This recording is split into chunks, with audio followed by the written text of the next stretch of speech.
my family is unusual. I'm the fourth of 6 generations to live on the same street. So my great-grandparents lived on the street where we now are. My nan was brought up in real poverty, you know, one of 16 children, 2 up, 2 down cottages that served the gasworks. And her stories of hiding from the rent man, not having enough money to put food on the table, being kicked out of home, going back into home, you know, stories of real poverty and deprivation. And in 2012, 2013, I could see like a visible rise in poverty again in this area. Like I could see people sleeping on the streets. I was working in the toddler groups here. Families were telling me that they couldn't afford to put food on the table.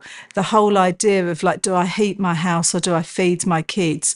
It was really sort of reminiscent of my nan's stories. And I just thought she'd be spinning in her grave if she thought that we'd gone back to that level of deprivation and poverty that she experienced, because she was part of the post-war reforms, you know, where those cottages were removed in the slums. And my nan moved from the slums into local authority housing on the next street.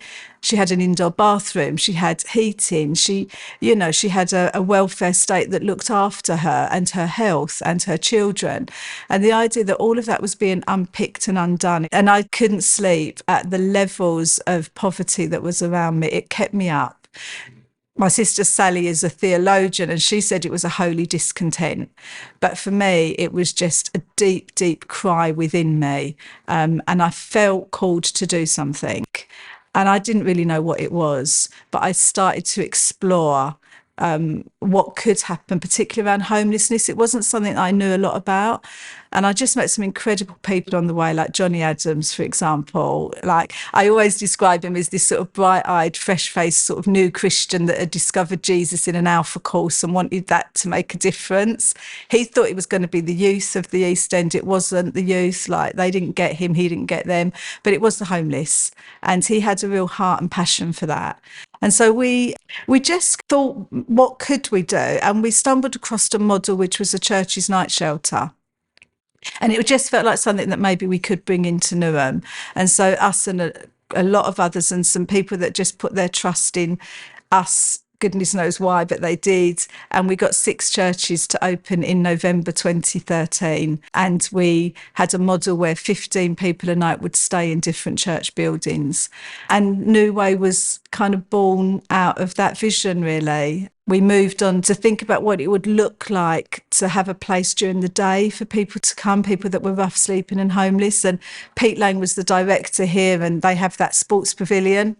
And it's got changing rooms, so it's got showers. And Johnny's dad could get us a washing machine. And so we just said to Pete, could you trust us for 6 months? Like, we've got no money, we've got no backing, but could you trust us? And could we open it as a space for homeless people to come during the day, to have a shower, to have some food?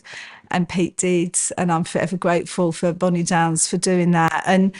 And over time, that day centre has grown 5 days a week, Monday to Friday. It's commissioned now as part of Newham's rough sleeping strategy. We partner with incredible organisations to be like a one-stop shop for people that are suffering the traumas of rough sleeping. And I've met the most amazing people on this journey. It's a privilege to be involved in their lives. It's an amazing community.